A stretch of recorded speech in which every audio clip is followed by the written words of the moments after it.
नमस्कार दोस्तों, welcome to Sambhav education. This is Aryan Shukla.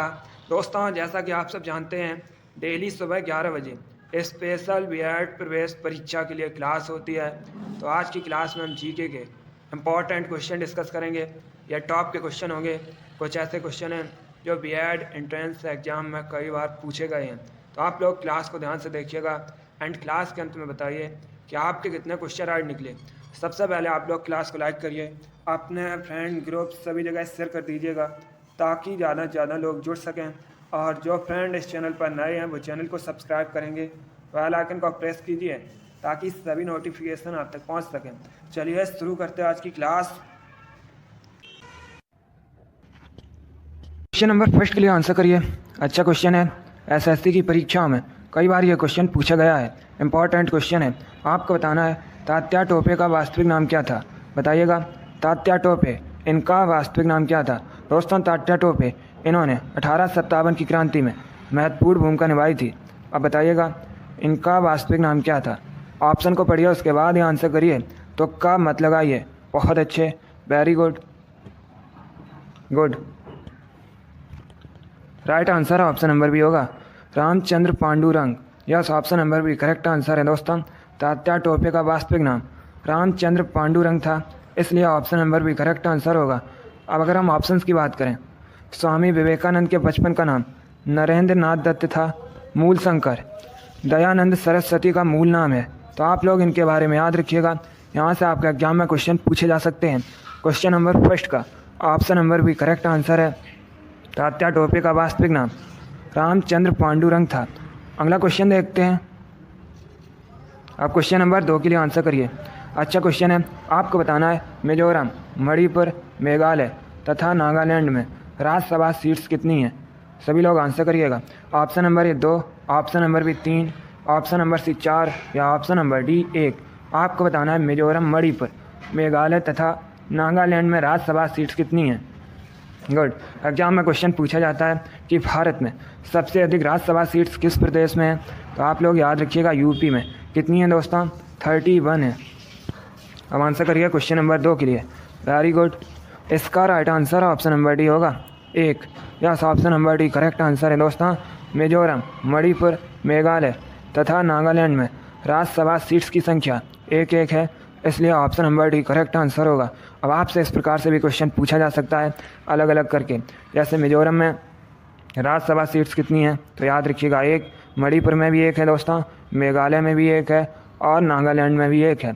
चलिए क्वेश्चन नंबर 2 का option number D correct answer होगा। अगला क्वेश्चन देखते हैं, आगे बढ़ते हैं। क्वेश्चन नंबर 3 के लिए आंसर करिए। यह भी अच्छा क्वेश्चन है, एसएससी की परीक्षा में पूछा हुआ क्वेश्चन है। थोड़ा सा कठिन है बट आप लोग आंसर करिएगा। क्वेश्चन है दोस्तों, भारतीय राष्ट्रीय कांग्रेस के किस अधिवेशन की अध्यक्षता सरदार वल्लभ भाई पटेल ने की थी। बताइएगा, भारतीय राष्ट्रीय कांग्रेस के किस अधिवेशन की अध्यक्षता दोस्तों सरदार वल्लभ भाई पटेल ने की थी। ऑप्शन दिए गए हैं, ध्यान से ऑप्शन पढ़िए, उसके बाद ही आंसर करिएगा। Very good. Right answer option number C होगा, कराची अधिवेशन की। Yes, option number C correct answer है। दोस्तों, 1931 में 1931 में जो कराची अधिवेशन हुआ था, इसकी अध्यक्षता सरदार वल्लभ भाई पटेल ने की थी, इसलिए option number C correct answer होगा। क्वेश्चन नंबर 3 का option number C correct answer है। आगे बढ़ते हैं। अब आंसर करिए क्वेश्चन नंबर 4 के लिए। आपको बताना है निम्न में से कौन सा भारतीय राज्य भूटान के साथ सीमा साझा करता है। ये 4 ऑप्शन दिए गए हैं। ऑप्शन इस प्रकार हैं। Option number A west Bengal, Paschim Bengal, option number B Bihar, option number C Meghalaya या ऑप्शन नंबर डी झारखंड। आपको बताना है निम्न में से कौन सा राज्य भूटान के साथ सीमा साझा करता है। इसका right answer option number A होगा, Paschim Bangal. Yes, option number A correct answer है। दोस्तों, भूटान के साथ भारत के 4 राज्य पश्चिम बंगाल, अरुणाचल प्रदेश, असम और सिक्किम, ये 4 राज्य दोस्तों सीमा साझा करते हैं। चलिए क्वेश्चन नंबर 4 का option number A correct answer होगा। अगला क्वेश्चन देखते हैं। बहुत अच्छे, वेरी गुड। अब क्वेश्चन नंबर 5 के लिए आंसर करिए। अच्छा क्वेश्चन है, आपको बताना है काला अजार बुखार किससे फैलता है। बताइएगा, काला अजार बुखार ये किससे फैलता है। गुड। तो का मत लगाइए, पहले आप लोग ध्यान से ऑप्शन पढ़िए, उसके बाद ही आंसर करिएगा। आपको बताना है काला अजार बुखार ये किससे फैलता है। Good. Right answer option number C होगा, रेतीली मक्खी के काटने से। Yes, option number C correct answer है दोस्तों। काला आजार बुखार रेतीली मक्खी के काटने से फैलता है, इसलिए option number C correct answer है। जिसने भी क्वेश्चन नंबर 5 का ऑप्शन नंबर सी लिया है उनका राइट उत्तर है। Very good. आगे बढ़ते हैं। अब क्वेश्चन नंबर 6 के लिए आंसर करिए। ये भी इंपॉर्टेंट क्वेश्चन है। ये भी क्वेश्चन दोस्तों एसएससी की परीक्षा में कई बार इसी प्रकार से पूछा गया है। अच्छा क्वेश्चन है। आपको बताना है जीवन की उत्पत्ति हुई ए पानी में, बी जमीन में, सी हवा में या डी पहाड़ों पर। आपको बताना है जीवन की उत्पत्ति कहाँ पर हुई थी। सभी लोग क्वेश्चन नंबर 6 के लिए आंसर करिएगा। Very good. Right answer option number A होगा, पानी में। Yes, option number A correct answer है दोस्तों। जीवन की उत्पत्ति पानी में हुई थी, इसलिए option number A correct answer है। आगे बढ़ते हैं। क्वेश्चन नंबर 7 के लिए आंसर करिए। अच्छा क्वेश्चन है। बताइएगा शारदा एक्ट, शारदा अधिनियम किससे संबंधित है। आपको बताना है शारदा अधिनियम ये किससे संबंधित है। गुड, बहुत अच्छे। इसका right answer option number A होगा, बाल विवाह से। Yes, option number A correct answer है दोस्तों। शारदा अधिनियम बाल विवाह से संबंधित है, इसलिए option number A correct answer है। आगे बढ़ते हैं। अब आंसर करिए क्वेश्चन नंबर 8 के लिए। आपको बताना है देवभाषा कौन सी है। बताइएगा देवभाषा कौन सी है। गुड। जिसने अभी क्लास को लाइक नहीं किया है वो लाइक कर दीजिएगा, और जो फ्रेंड इस चैनल पर नए हैं वो चैनल को सब्सक्राइब करेंगे, बेल आइकन को प्रेस कीजिए ताकि सभी नोटिफिकेशन आप तक पहुंच सकें। देखिए क्लास को ज़्यादा से ज़्यादा शेयर भी कीजिएगा। Very good. आपको बताना है देवभाषा कौन सी है। Right answer option number C होगा, Sanskrit. Yes, option number C correct answer है। संस्कृत देवभाषा है, इसलिए option number C correct answer है। एग्जाम में क्वेश्चन पूछा जाता है कि संस्कृत इसकी लिपि क्या है, तो मैंने आपको कई बार बताया है संस्कृत भाषा की लिपि दोस्तों देवनागरी है। चलिए क्वेश्चन नंबर 8 का option number C correct answer है। बहुत अच्छे। इसी प्रकार से आप लोग आंसर करिए। आगे बढ़ते हैं। अब क्वेश्चन नंबर 9 के लिए आंसर करिएगा। आपको बताना है कारगिल विजय दिवस कब मनाया जाता है। यह भी क्वेश्चन आपके एग्जाम में पूछा हुआ क्वेश्चन है, इंपॉर्टेंट है। बताइएगा कारगिल विजय दिवस कब मनाया जाता है। बहुत अच्छे। इसका राइट आंसर ऑप्शन नंबर भी होगा 26 जुलाई को। यस, ऑप्शन नंबर भी करेक्ट आंसर है। 26 जुलाई को प्रतिवर्ष कारगिल विजय दिवस मनाया जाता है, इसलिए ऑप्शन नंबर भी करेक्ट आंसर है। चलिए क्वेश्चन नंबर 9 का ऑप्शन नंबर भी करेक्ट आंसर है। कारगिल विजय दिवस 26 जुलाई को मनाया जाता है। अगला क्वेश्चन देखते हैं। अब क्वेश्चन नंबर 10 के लिए आंसर करिए। आपको बताना है भारत में सबसे अधिक मूंगफली का उत्पादन किस राज्य में होता है। बताइएगा भारत में दोस्तों सबसे अधिक मूंगफली का उत्पादन किस राज्य में होता है। गुड, बहुत अच्छे। इसका right answer option number A होगा, Gujarat. Yes, option number A correct answer है दोस्तों। गुजरात में सबसे अधिक मूंगफली का उत्पादन होता है भारत में, इसलिए option number A correct answer है। आगे बढ़ते हैं। क्वेश्चन नंबर 11 के लिए आंसर करिएगा। आपको बताना है बंगाल विभाजन किस वायसराय के समय में हुआ था। पहली बात तो आप लोग याद रखिएगा बंगाल विभाजन कब हुआ था। 1905 में हुआ था, 1905 में हुआ था। अब बताइएगा किस वायसराय के समय में हुआ था। चलिए क्वेश्चन नंबर 11 के लिए आंसर करिएगा। यह भी इंपॉर्टेंट क्वेश्चन है, यह भी क्वेश्चन आपके एग्जाम में पूछा हुआ क्वेश्चन है। गुड। इसका right answer option number C होगा, lord Curzon. Yes, option number C correct answer है। बंगाल विभाजन लॉर्ड कर्जन के समय में हुआ था, इसलिए option number C correct answer होगा। कब हुआ था? 1905 में। आगे बढ़ते हैं। अब क्वेश्चन नंबर 12 के लिए आंसर करिए। दिवस से संबंधित क्वेश्चन है, कन्फर्म है आपके एग्जाम में 1 से 2 क्वेश्चन दिवस से संबंधित पूछे जाएंगे। इसी प्रकार के क्वेश्चन होंगे दोस्तों। बताइएगा विश्व वन्य जीव दिवस कब मनाया जाता है। आपको बताना है विश्व वन्य जीव दिवस कब सेलिब्रेट किया जाता है। सभी लोग आंसर करिएगा। गुड।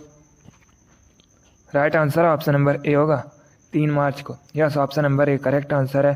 प्रत्येक वर्ष 3 मार्च को विश्व वन्य जीव दिवस सेलिब्रेट किया जाता है, इसलिए option number A correct answer है। अगला क्वेश्चन देखते हैं। अब आंसर करिए क्वेश्चन नंबर 13 के लिए। आपको बताना है उत्तर प्रदेश में चौधरी चरण सिंह स्टेडियम कहाँ स्थित है। सभी लोग बताइएगा उत्तर प्रदेश में दोस्तों चौधरी चरण सिंह स्टेडियम कहाँ पर है। गुड। ऑप्शन नंबर ए प्रयागराज में, ऑप्शन नंबर बी आगरा में, ऑप्शन नंबर सी मुजफ्फरनगर में, या ऑप्शन नंबर डी गोरखपुर में। गुड। आपको बताना है चौधरी चरण सिंह स्टेडियम ये कहाँ पर है।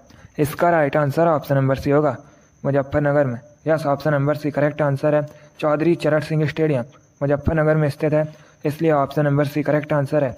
एग्जाम में क्वेश्चन पूछा गया था कि चौधरी चरण सिंह अंतर्राष्ट्रीय हवाई अड्डा, इसे दोस्तों अमौसी हवाई अड्डा भी कहा जाता है, ये कहाँ पर है? तो ये लखनऊ में है। इसे भी आप लोग याद रखिएगा, ये क्वेश्चन आपके एग्जाम में पूछा हुआ क्वेश्चन है।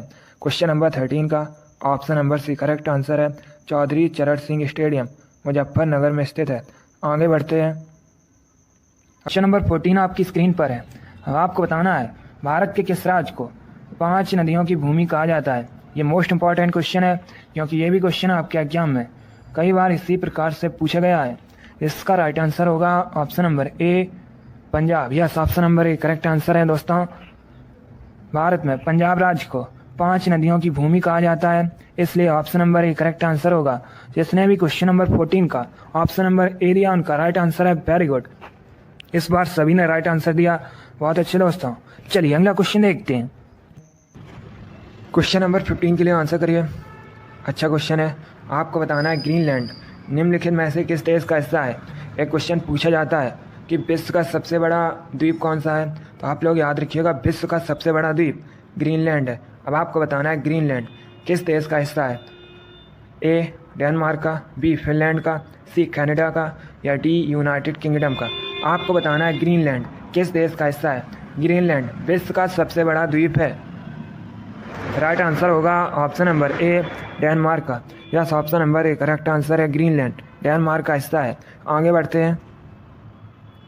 क्वेश्चन नंबर 16 के लिए आंसर करिए। दिवस से संबंधित क्वेश्चन है, कन्फर्म है एक क्वेश्चन आपके एग्जाम में दिवस से संबंधित पूछा जाएगा। इसी प्रकार का क्वेश्चन होता है। आपको बताना है विश्व तम्बाकू निषेध दिवस कब मनाया जाता है। बताइएगा विश्व तम्बाकू निषेध दिवस कब मनाया जाता है। Good, right answer option number D होगा 31 मई को। Yes, option number D correct answer है। प्रतिवर्ष दोस्तों 31 मई को विश्व तम्बाकू निषेध दिवस मनाया जाता है, इसलिए option number D correct answer होगा। आगे बढ़ते हैं। क्वेश्चन नंबर 17 के लिए आंसर करिए। पॉलिटी संबंधित क्वेश्चन है। अच्छा क्वेश्चन है, आपको बताना है भारतीय संविधान की मूल प्रति को किसने लिखा है। बताइएगा भारतीय संविधान की मूल प्रति को किसने लिखा है। ऑप्शन दिए गए option number A Sardar Vallabh Bhai Patel, option number B Rajagopalachari, option number C Prem Bihari Raizada, या option number D none of these इनमें से कोई नहीं। बताइएगा भारतीय संविधान की मूल प्रति को किसने लिखा है। Good, right answer option number C होगा Prem Bihari Raizada. Yes, option number C correct answer है। प्रेम बिहारी रायजादा ने भारतीय संविधान की मूल प्रति को लिखा है, इसलिए option number C correct answer होगा। आगे बढ़ते हैं। क्वेश्चन नंबर 18 के लिए आंसर करिए। अब आपको बताना है इग्नू की स्थापना कब हुई थी। IGNOU Indira Gandhi national open university. बताइएगा इसकी स्थापना कब हुई थी। ऑप्शंस दिए गए हैं, ध्यान से ऑप्शन पढ़िए, उसके बाद ही आंसर करिएगा। Very good, right answer option number C होगा 1985 में। Yes, option number C correct answer है। इग्नू की स्थापना 1985 में हुई थी, तो आप लोग याद रखिएगा इग्नू की स्थापना 1985 में हुई थी। आगे बढ़ते हैं। क्वेश्चन नंबर 19 अच्छा क्वेश्चन है। बताइएगा नील नदी का उपहार के नाम से किस देश को जाना जाता है।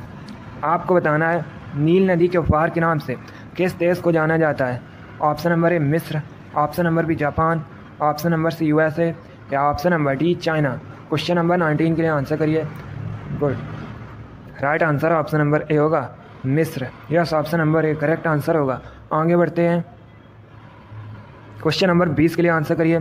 यह भी अच्छा क्वेश्चन है। आपको बताना है निम्न में से क्या इजराइल की संसद का नाम है। इजराइल की संसद का नाम आपको बताना है। Option number A diet, option number B Sora, option number C Knesset, या option number D none of these इनमें से कोई नहीं। बताइएगा इजराइल की संसद का नाम क्या है। Good, right answer option number C होगा नेसेट। Yes, option number C correct answer है। नेसेट ये इजराइल की संसद का नाम है, इसलिए option number C correct answer है। अब देखिए अगर हम ऑप्शंस की बात करें, डाइट जापान की संसद का नाम है, सोरा अफगानिस्तान की संसद का नाम है, तो आप लोग इनके बारे में याद रखिएगा। यहाँ से आपके एग्जाम में क्वेश्चन पूछे जा सकते हैं। इजराइल की संसद का नाम नेसेट है। वेरी गुड, बहुत अच्छे दोस्तों। चलिए दोस्तों, आज की क्लास में हमने इंपॉर्टेंट क्वेश्चन डिस्कस किए with extra fact. I hope आप सभी को ये क्वेश्चन समझ आए होंगे। सो आप लोग क्लास को लाइक करिए, शेयर करिए, चैनल पर नए हैं तो चैनल को सब्सक्राइब कीजिए, बेल आइकन को प्रेस कीजिए ताकि सभी नोटिफिकेशन आप तक पहुंच सकें। इसी के साथ मैं आपको मिलूँगा अगली क्लास में। Thank you guys, thank you for watching, God bless you all.